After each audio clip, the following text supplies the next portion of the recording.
Esto es Agro y Mercados, el podcast semanal de la corredora Graci. Desde el Departamento de Análisis, Ariel Tejera y Juan Manuel Huerti te invitan a pensar los mercados y evaluar estrategias junto a los principales referentes del rubro. Muy buenos días a todos, nos volvemos a encontrar en un nuevo episodio de Agro y Mercados de esta segunda temporada, episodio número 47, como siempre, quien te habla, Ariel Tejera. Estamos acá junto a Juan Manuel Huerti, hemos vuelto, Juan. ¿Cómo andás, Ari? ¿Todo bien? Estamos terminando una semanita, la verdad que rara, porque corta acá en Argentina, feriados del lunes, Interrumpí en Chicago. feriados el viernes mañana, feriado hoy en Chicago jueves, así que rara, pero bueno, no menos No menos cargada de intensa, cosas. ¿no? Sí. Sí, la verdad es que, bueno, mucho para procesar para los mercados en esta corta semana. Y bueno, vamos a hablar de algunos temitas relevantes y después, bueno, nos vamos a meter de lleno a analizar todo lo que viene pasando a nivel internacional y también a nivel local y perspectivas de agro, soja, maíz, trigo, un poquito de todo, con el invitado especial que tenemos en el día de hoy, un analista destacado del rubro. Así que creo que nuestra intervención va a ser bastante corta, Juan. Sí, sí, sí, yo creo que lo bueno es lo que viene después, en la charla con el entrevistado. Tal cual. Bueno, como para poner sobre la mesa, me parece algunos temas relevantes. Si querés, arrancamos con lo que nos dejaba esta semana corta en Chicago, con mucho para procesar, noticias vinculadas a, a las decisiones o a la propuesta de la EPA de la semana pasada, ¿no? También a masticarse a lo largo de esta semana. Como decías vos, un lunes con feriado, temas también de guerra dando vuelta y de tensiones. Bueno, todo esto plasmándose en un Chicago que en las primeras tres ruedas, por lo menos de la semana, ¿no? Apuntó pérdidas y ganancias. Sí, sin lugar a dudas. A mí me parece que la propuesta de la EPA del viernes pasado todavía es un poco lo que sigue haciendo ruido en el mercado de la soja. Bueno, en aceite de soja y un poco en cómo se va a reacomodar todo el complejo. Feriado, decíamos, el lunes acá en Argentina, entonces, bueno, con Chicago el feriado el día jueves, nos teníamos que quedar con 3 ruedas nada más. Y en ese contexto, la soja ganaba cerca de $2, pérdidas para la harina casi de $8 y, bueno, el producto estrella de la semana en cuanto a movimiento de precios fue el aceite de soja, sin lugar a dudas, subiendo desde el cierre del viernes hasta, bueno, lo que sería el cierre del miércoles en Chicago, subiendo $92 por tonelada, así que hay un espaldarazo por el lado del aceite de soja. Maíz perdiendo $4 por tonelada y el trigo ahí también con un destacado en suba de precios esta corta semana de $12 por tonelada. Como Bueno, decíamos, me parece que el tema de la EPA y sobre todo los sucesos, bueno, bélicos y geopolíticos a nivel internacional un poco llevándose toda la atención. Por el lado de lo que es... disculpa, mejor un Sí, espaldarazo que podríamos decir bastante acotado al productor norteamericano, ¿no? Digo, en términos de envión de precios y mejora de situación de mercado. sí, sí. Acá a nivel nacional, quizás, bueno, después lo podemos charlar un poquito mejor, pero bueno, con un impacto mucho más acotado, reajuste de primas, a pesar de la suba de Chicago, ¿no? Sí, sí, comparto, tal cual. Y la verdad que una época del año en que tendríamos que estar con full atención sobre el clima en Estados Unidos, que hasta el momento nada, digamos, no, luce todo muy favorable, condiciones de los cultivos bastante bien en Estados Unidos, 66% de la soja más o menos, reuniendo condiciones buenas a excelentes, y es un inicio de campaña, digamos, bastante eh, favorable, ¿no? O en línea o como punto de partida respecto a otros años, digamos, arrancamos bastante bien en términos de condiciones de cultivos. Maíz, más o menos un 73% del maíz, reuniendo también condiciones buenas a excelentes, así que todo recontra bien, parece ir desde los aspectos productivos en la nueva campaña americana. Clima sin mayores amenazas, estuvieron mejorando un poquitito los lotes que tienen algún grado de sequía. Bueno, esos porcentajes de lotes bajaron un poquitito y cuando uno mira los mapas de clima, algo de lluvias vamos a tener en las próximas semanas. Así que la verdad que el climático por ahora ni se siente. En trigo decíamos, uno de los destacados, Eso. estando $12 esta semana corta, ¿no? Ujú. Un poco entre los fundamentos más destacados, tenemos una cosecha de trigo de invierno en Estados Unidos un poco demorada, tenemos más o menos un 10% de avance de trilla, cuando ya debería ir algo más cercano al 20%, y además algunas zonas productivas de Rusia, que son importantes en cuanto a producción de trigo, declarando emergencia agropecuaria por sequía, así que despertando ahí algunos temores con el trigo y explicando un poco esta suba de precios, que aparentemente estuvo más vinculada, digamos, a cierre de posiciones vendidas por parte de todo lo que es el segmento especulativo, que mantiene un posicionamiento vendido bastante importante y bueno, se supone que en términos generales la oferta de trigo a nivel mundial está asegurada para este nuevo ciclo, con un volumen de producción muy similar o quizás algo superior a lo que fue el año pasado, así que tampoco deberíamos esperar un rally muy sostenido, ¿no? Bien, un poco recapitulando un poco esto que venís diciendo sobre el trigo, con alguna atracción local quizás. Sí, sí, veníamos con un trigo diciembre, la verdad, en A3, bastante estable en las últimas semanas, ahí en torno a 198, $200.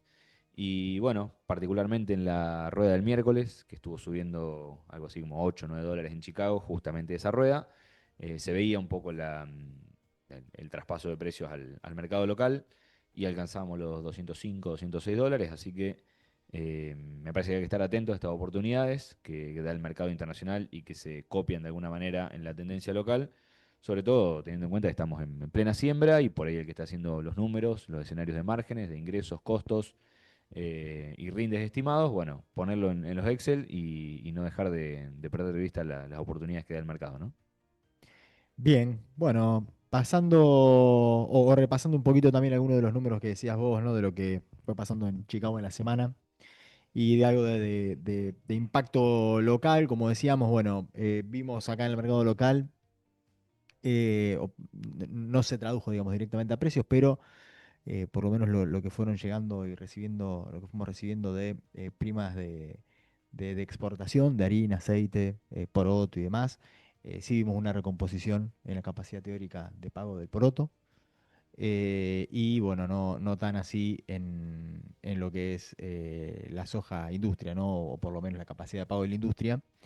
Porque bueno, como decíamos, tuvimos esta situación, ¿no? Caída en la harina a nivel internacional, también replicando supuestamente algo acá en los mercados FOB, y un aceite que a pesar de que subió afuera, acá el impacto fue bastante acotado, digamos, ¿no? Sí, en aceite un poco lo que veíamos es que subió bastante el precio base en Chicago, Ujú, digamos, y las primas reaccionaban negativamente para origen ujú, argentina, tal entonces de cual. alguna manera quedaba, Bastante neutralizado. sí, no del todo neutralizado, pero el impacto en precio FOB, origen argentina, era menor, ¿no? Que toda la suba en el mercado internacional. Y como decías vos, el aceite además participando en menor medida en lo que es la capacidad de pago de la industria, que también se veía afectada negativamente por la caída de los precios de la harina, entonces capacidad de pago total para originar poroto y procesarlo un poco más acotada.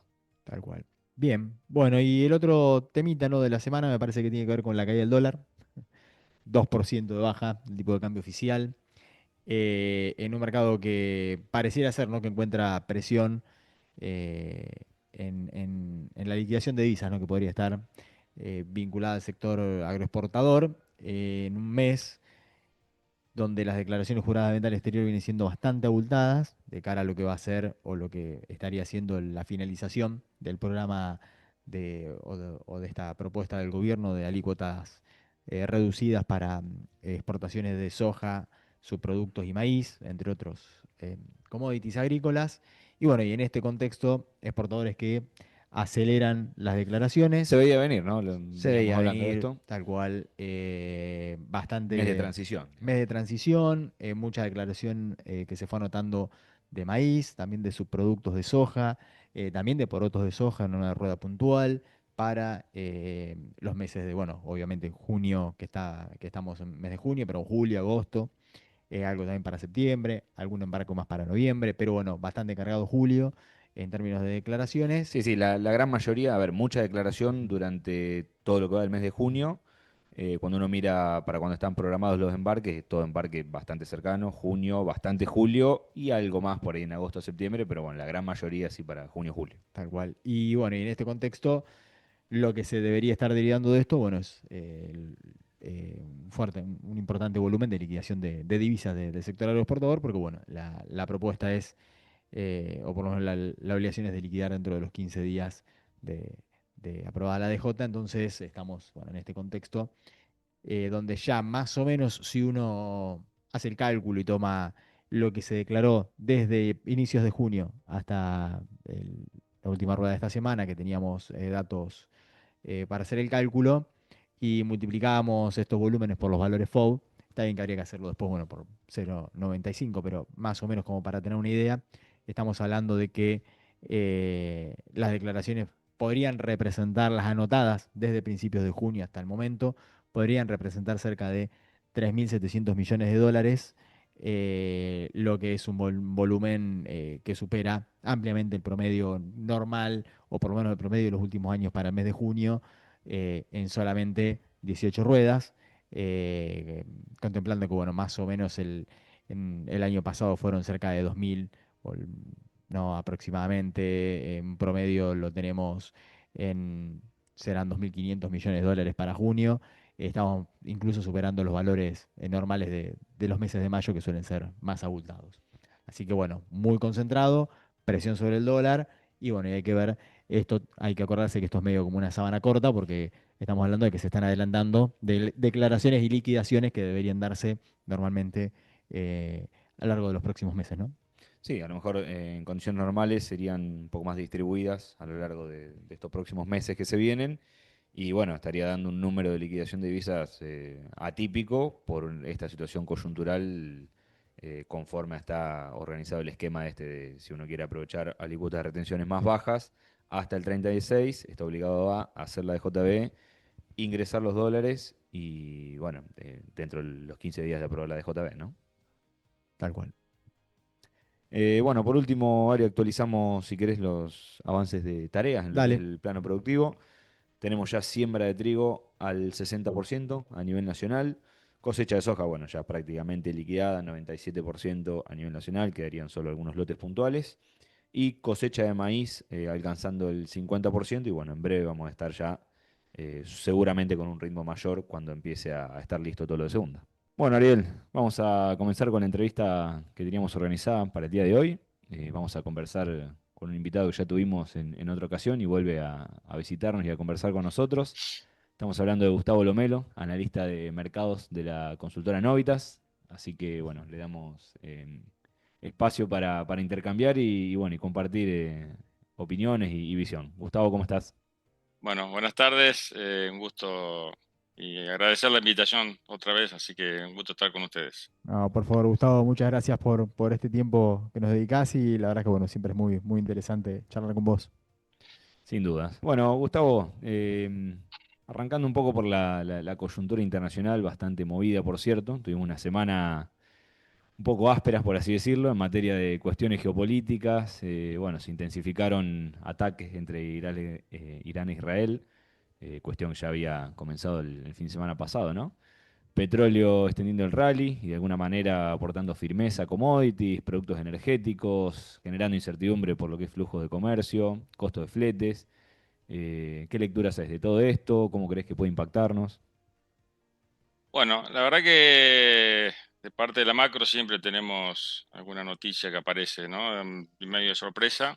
Venimos con conflicto, guerra comercial, la discusión si la Fed baja la tasa o no la baja, que no la bajó. Pero bueno, todo lo que son la parte de geopolítica y todos los conflictos sin duda tienen alguna implicancia siempre.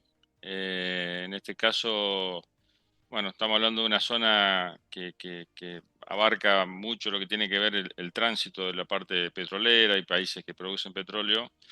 Así que el impacto de una recorrida alcista que hemos visto después de un 2025 que venía una baja bastante importante.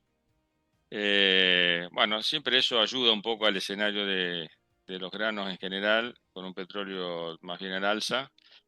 Yo creo que el mercado en general es como que ya no tiene primero no sabemos cuánto dura el conflicto. ¿Tá? Uno recuerda en el momento en el que arrancó la guerra de Rusia-Ucrania, que el mercado ahí se volvió loco, llegó a ser explosivo y después nos acostumbramos, o el mercado se acostumbró a convivir con la guerra, que todavía sigue estando. Sí, ¿Tá? sí. Entonces pasamos el precio del trigo de $600 hoy a 190 la semana pasada, ¿no? Pero bueno, este conflicto sin duda genera incertidumbre por ahora. Vuelvo a repetir, el tema del petróleo es uno de los más importantes. y, bueno, también empieza a tener un impacto en el sector agropecuario por lo que tiene que ver con el tema de fertilizantes, porque estamos hablando de, digamos, de los principales países exportadores. El principal exportador de urea es Rusia, ¿está? Está con una guerra y con algunas dudas. El tercero es Irán, con lo cual tiene una implicancia directa. Y el cuarto es Egipto, que es un país que exporta en un cierto nivel interesante y que hoy, a través del suministro de gas que ellos reciben de Israel, eventualmente está cortado y la producción de urea está paralizada. ¿Tá? Entonces, bueno, ya los precios internacionales de los fertilizantes empezaron a subir y bueno, siempre genera mucha incertidumbre de cuándo termina esta historia y cuándo se normaliza esto. Así que bueno, yo creo que ahí hay una preocupación de parte de los productores, por supuesto en un escenario en el cual veníamos con precios que no son tan eh, alentadores o por lo menos muy diferentes a lo que fueron las últimas 3, 4 campañas, con números muy ajustados. Y que bueno, si empezamos a tener una suba de costo del lado de los fertilizantes, bueno, preocupa sin dudas. ¿Está? Así que yo creo que a la larga, tanto la suba del petróleo, la suba de los precios de los fertilizantes, en algún momento pueden tener un impacto en los commodities. ¿Tá? Leía un informe de Brasil que todavía necesita comprar 4,5 millones de toneladas de fertilizante, que no lo ha comprado. ¿Tá? Upa. Entonces sabemos que Brasil es dependiente del fertilizante, de una cuestión de precio que va a necesitar para volver a sembrar y que, bueno, todo esto por supuesto va a afectar y con un signo de interrogante en hasta cuánto dura este conflicto, ¿no? Bien, bueno, entonces un llamado de atención ahí, más que nada por el tema fertilizantes. Y si se extiende el rally en todo lo que es, bueno, petróleo, productos energéticos y de alguna manera se traslada a commodities, está bueno el llamado de atención que haces, que por ahí el mercado lo refleja muy rápidamente y quizá de manera exagerada en primas de riesgo y pantallas, y después de alguna manera en la realidad nos acostumbramos a convivir con esto, bueno, los flujos de comercio de alguna manera se reacomodan y la oportunidad de precios por ahí se va, ¿no? Como pasó aquella vez con Rusia y Ucrania. Sí, tal cual. Creo que ahí sí es un buen resumen. Bien. Bueno, y respecto del tema comercial entre Estados Unidos y China, ¿qué opinión te merece esto? Bueno, guerra comercial también con idas y vueltas, con esta tregua establecida hasta el 14 de agosto, que por supuesto ha tranquilizado un poco las aguas, por lo menos por ahora. Se lo ha visto a China bastante demandante este último tiempo, con niveles de importaciones muy fuertes. Yo creo que está aprovechando porque a partir de agosto no sabemos qué puede llegar a pasar. Bueno, estuvo comprando China mucho poroto en Argentina. Esta semana tuve una gira con productores de la zona del sur que operan sobre Quequén y Bahía y bueno, hubo varios negocios para septiembre en esa época. Así que, bueno, siempre teniéndolo a Trump de gestor de todo este movimiento que ha generado, bueno, siempre uno tiene un poco de miedo. Por eso también voy a los momentos de aprovechar oportunidades que este mercado vaya teniendo, porque uno cuando mira los fundamentals, bueno, podemos discutir si los precios son bajos o no son tan bajos, pero venimos de niveles de ofertas muy interesantes. Cerramos la campaña 24-25 con una cosecha sudamericana récord en maíz y récord en soja, 15 millones y 12 millones más que el año pasado, que no descartemos que sea un poco más, porque Argentina en soja en vez de 49 puede tener 50 y Brasil, algunos están hablando que la cosecha de la safrinia puede estar un poco más arriba. Y bueno, y estamos entrando al periodo de la definición de Estados Unidos, o lo que yo le llamo el hemisferio norte, en un momento clave que, bueno, va a depender mucho del clima, ¿no? Pero bueno, venimos con estos niveles de ofertas muy fuertes, que el mercado, por supuesto, que le pone paño frío y se tranquiliza, y cada vez que aparezca oportunidades, ahí donde hay que estar más o menos informado y tratar de tener un poco de cintura para desarrollar algún tipo de estrategia anticipada. Sí, sí, tal cual. Y ya que mencionás la parte esta del, bueno, bien de los fundamentals de los granos y bueno, el clima que va a jugar un rol clave ahora en Estados Unidos, clima que hasta el momento me parece no transmitió ninguna amenaza ni ninguna oportunidad de precios. Bueno, sí, comparto también que se viene, no sé cómo lo ves vos, pero un ciclo nuevo bastante cargado de ofertas, sobre todo en maíz para Estados Unidos, en soja que aparentemente podríamos repetir la producción del último año. Y en Sudamérica, si bien falta mucho, los primeros números que puso el USDA para Brasil son otra vez alarmantes, ¿no? Sí, por eso creo que ahí el tema de los tiempos pasa a ser muy importante. Yo una de las cosas que remarco siempre y que creo que vale la pena tener en cuenta, el 92% de la producción triguera se produce en el hemisferio norte. Se define en el mes de junio, julio, con lo cual estamos en un proceso de saber cuál va a ser el nivel de oferta de todo el ciclo comercial que viene. Sí, ¿Eh? sí, sí. En el caso del maíz, el 86%, también creo que el volumen más importante se define ahora, en el mes de julio. Así que bueno, por supuesto, lo que pase con la parte climática, como bien vos dijiste, por ahora viene todo tranquilo, sin demasiados problemas. Pero bueno, faltan estos qué sé yo, 40 días para que se cierre la definición del maíz, un mes más para extender la definición de la soja. Así que bueno, creo que el mercado, yo ahí marcaría que bueno, los fondos, en el caso del maíz, están vendidos, en trigo también. Creo que la reacción que vimos en el trigo en esta semana tiene que ver un poco con algunos problemas que se empiezan a desatar y que el mercado reacciona por los especuladores. Sí, sí, más cierre de posiciones vendidas fueron, me parece, en trigo, sí. Exactamente. Pero bueno, apareció un problema de que algunas provincias de Rusia que declaran la emergencia por seca, Estados Unidos cosechando el trigo de invierno ya con fuerte lluvia y un retraso muy alto, Sí. muy fuerte. Bueno, te dan argumento para que los actores especulativos vayan a cerrar posiciones y te levantan el mercado. Pero, a ver, ahí te quería hacer no sé si una acotación, pero un poco el mensaje que uno ha venido dando el primer semestre de este 2025 es que, bueno, teníamos un mercado muy favorable el maíz versus la soja. O sea, si uno saca relaciones de precios, Sí.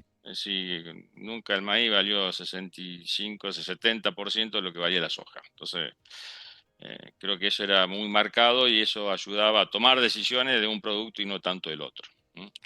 Ahora, con la siembra de la nueva campaña americana, que se vuelca a un crecimiento importante en el área maicera, bueno, creo que ahí es donde se empieza a dar vuelta la situación en el segundo semestre. ¿Ah?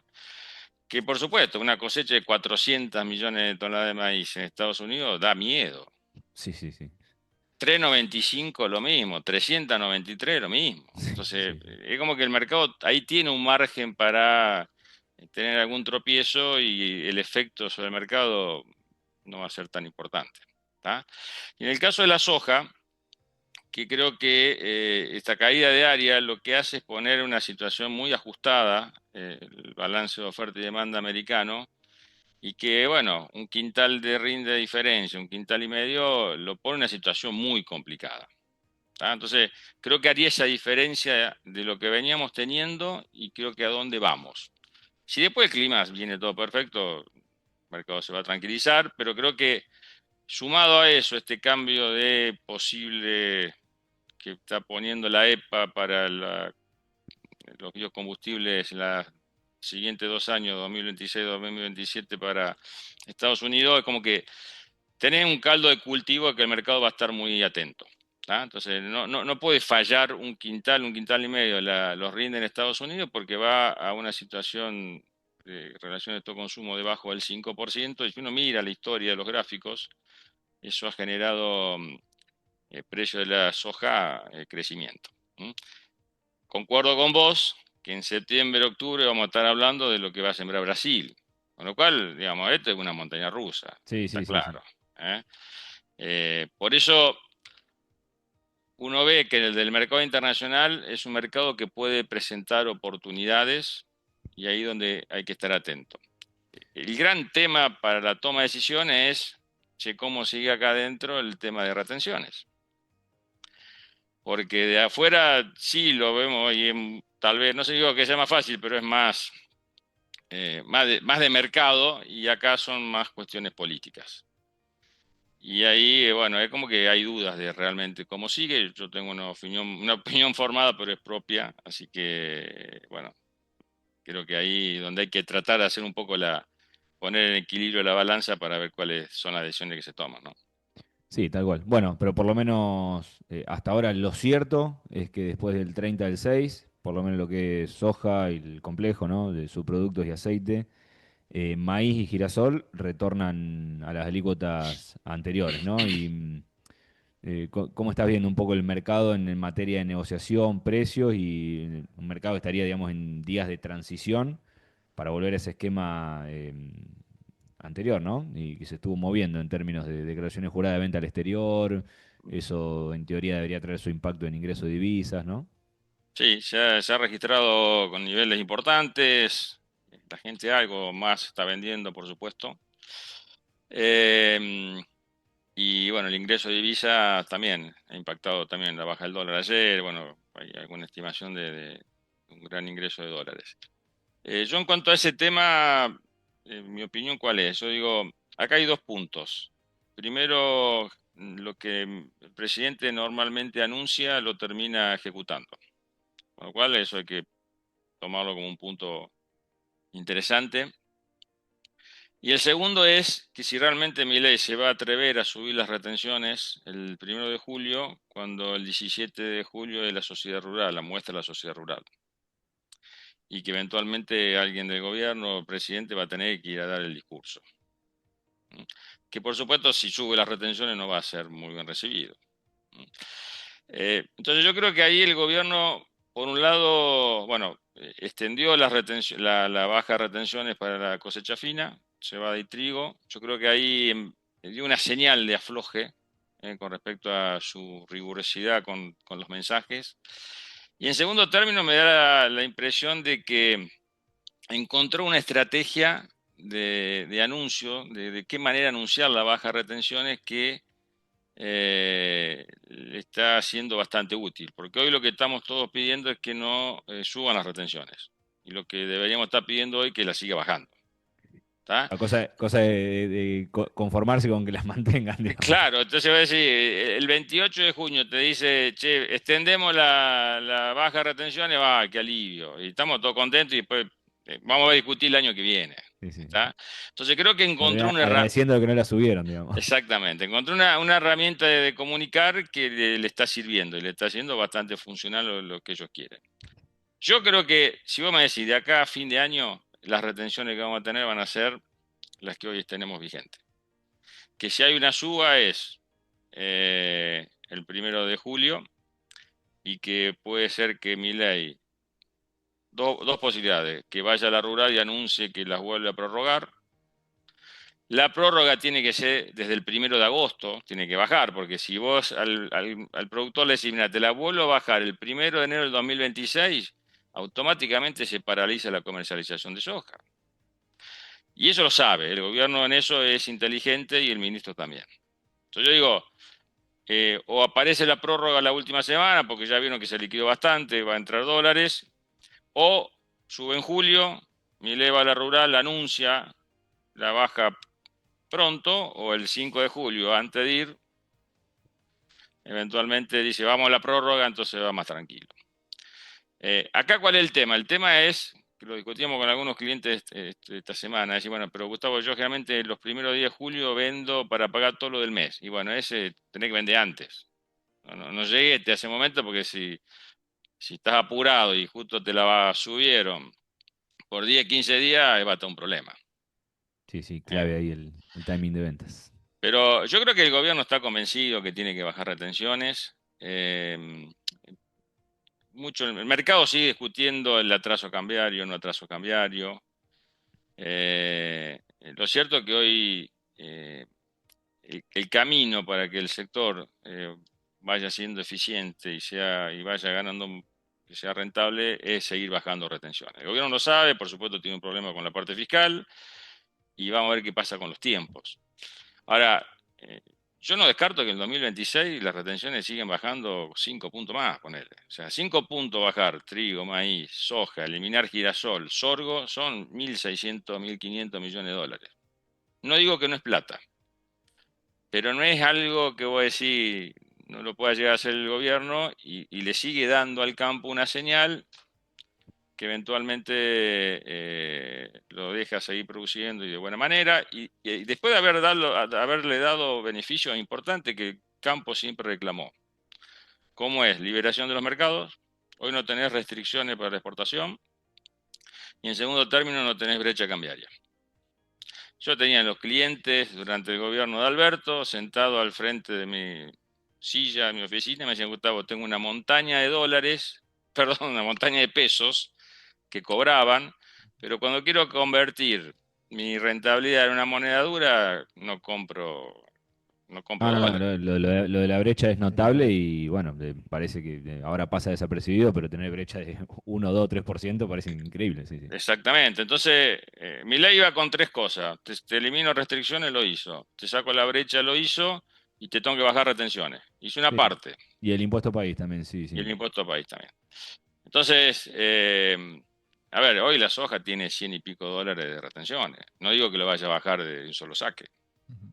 Pero tal vez después la discusión de si el dólar está atrasado con una soja hoy que debería valer $370 Sí, pasa a un segundo plano, sí. pasa en segundo plano. ¿Tá? Así que bueno, yo no descarto diga, esta es mi idea del corto plazo. ¿Eh? Creo que hay tiempos que se pueden dar y que eventualmente si hay un reacomodamiento va a ser rápido. Bien, entonces, sin lugar a dudas, estamos en presencia de semanas claves, ¿no? Para ver cómo Sí. se acomoda el mercado. Bueno, Gustavo, y una última, como para ir cerrando, dejando de lado más la parte de mercados y precios. ¿Cómo ves el escenario productivo pensando en la nueva campaña, ¿no? 25-26, bueno, ya estamos sembrando el trigo, no sé cómo ves el tema áreas, si realmente vamos a terminar creciendo respecto del año pasado. Y no sé, a lo mejor cómo podría perfilarse la gruesa, ¿no? Más allá adelante, soja, maíz, no sé si el girasol a lo mejor puede ganar terreno en algunas regiones. Sí, creo que el área de trigo, el otro día miraba un mapa de las reservas de agua que hay en gran parte de la provincia de Buenos Aires o todo lo que es el este o el litoral de la Argentina, hablan de hasta 200 milímetros de acumulación. Bueno, le contaba que tuve una gira con los productores del sur de la provincia de Buenos Aires, que son trigueros por excelencia, y me decían, Gustavo, el 70% del rinde del trigo es el agua que vos arrancás en el momento de la siembra. Sí, sí. El productor eso lo sabe, creo que va a haber un crecimiento, creo que la bolsa de Rosario y la de Buenos Aires también ya están poniendo 400.000 hectáreas adicionales. Creo que va a pasar si el clima lo permite. Eh, bueno, el mercado ahí nos está dando un poco la chance estos días de la recuperación afuera y con ir a un escenario un poquito de mejor precio. Así que, bueno, creo que, digamos, sin grandes cosas podemos ir a una cosecha de 21 o 22 millones de toneladas que posiblemente es factible. En ese volumen de producción, recomendación, cobertura hay que hacer. Eh, Hay que salir a exportar. Exportar en el momento de plena cosecha nuestra es bajar 25 o 30 dólares del FOB americano y hay que competir porque estamos a una distancia bastante alejada del resto de los exportadores, ¿no? Así que bueno, como producción creo que vamos a un escenario bueno, con un año que pareciera que pinta neutro, eso también hay que agregarlo. Así que si bien el niño o niña se define en julio, eh, hoy todas las estimaciones parecieran que van a un año neutro. Así que bueno, para mí pinta buena cosecha de trigo creciendo y la alerta para buscar los momentos de alguna cobertura. Sí, sí. Y después el Comparto. tema soja y maíz, bueno, creo que todavía falta para definir el esquema de área. Sí, creo que este tema de los fertilizantes puede llegar a impactar. Creo que el tema Brasil va a ser muy importante. Eh, en algunos informes hablan y dicen, bueno, la gente ya está pensando que el año que viene no se va a sembrar tanto maíz y los fertilizantes en Brasil suben fuertemente. Y el tema de la soja, sí, como vos nombraste bien a su momento, la posibilidad de una cosecha de 175 millones, bueno, es una alerta, ¿tá? Eh, Sí, le bueno, podría hacer un poco de contrapeso al tema que mencionabas antes de Estados Unidos, que a lo mejor un mercado de soja mucho más sensible, ¿no? A una falla productiva y que podría dar una oportunidad en precio. Bueno, estaría de alguna manera compensado por todo lo que aporta Brasil otra vez, ¿no? Por cuarto año consecutivo, si no me equivoco, una cosecha récord metería. Sí, exactamente. Pero bueno, eh, vuelvo, creo que el tema de decisiones anticipadas y aprovechar los momentos en el cual el mercado da oportunidades, el que está muy alerta puede sacar alguna ventaja. Mira, una de las cosas que me acuerdo de esta campaña, en el caso de la soja, que si uno miraba lo que venía pasando hasta diciembre del 2024, que el clima venía bien, después se clavó en enero, hubo mucha preocupación acá. La soja en Rosario llegó a valer, bueno, el término 2,65, 68. Pero Milei te había bajado 7 puntos de retenciones.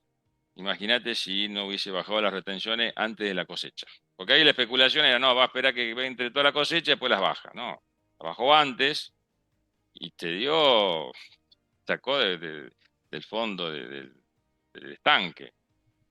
Entonces, bueno, una cosecha de Brasil de 170 palos, que hay que hacerla, hay que sembrarla, bueno, es un tema a prestarle atención y por eso creo que el tema de la cobertura anticipada con estrategia flexible, con bueno, todo lo que generalmente los corredores o nosotros tratamos de sugerir, eventualmente creo que hay una ventaja con el que no la hace, ¿no? Más de todo en años en el cual los números son ajustaditos. Sí, totalmente de acuerdo. Así que a seguir de cerca los mercados, los precios, las oportunidades que puede haber en la coyuntura y no dormirse, ¿no? A la hora de tomar decisiones y hacer estrategias. Sobre todo, por ejemplo, se me viene a la mente la rueda de ayer, el trigo subiendo bastante afuera y el mercado acá local copiando. Un Ujú. trigo que venía bastante estable en 198, $200, por ahí con esas oportunidades 205, las alternativas a lo mejor de alguna mejora con opciones y eso, bueno, no dejarlas de lado, ¿no? Y convengamos que el comprador acá también sabe, buena reserva, crecimiento de área, año normal, bueno, por lo menos ayer copió bastante lo que subió Sí. afuera. Veremos qué pasa a partir de los próximos días, si realmente sigue pasando lo mismo, ¿no? Bien, bueno, Gustavo, la verdad que un recorrido súper completo, la verdad, de todo lo que está pasando afuera, los principales destacados y tu visión acá del mercado local, así que te agradecemos muchísimo el tiempo y participar otra vez acá en este espacio. Bueno, saludo para los dos y bueno, cuando quieran, con tiempo siempre estamos para participar. Es un gusto. Dale, bueno, un abrazo grande, Gustavo. Muchas gracias por tu tiempo. Juan Ariel, así se Manuel, nos Ariel, iba un episodio gracias. más de Abrir Mercados, nos volvemos a encontrar el próximo sábado. Saludos. Saludos a todos. Esto fue Agro y Mercados, del podcast semanal de la corredora Graci con Ariel Tejera y Juan Manuel Huerti.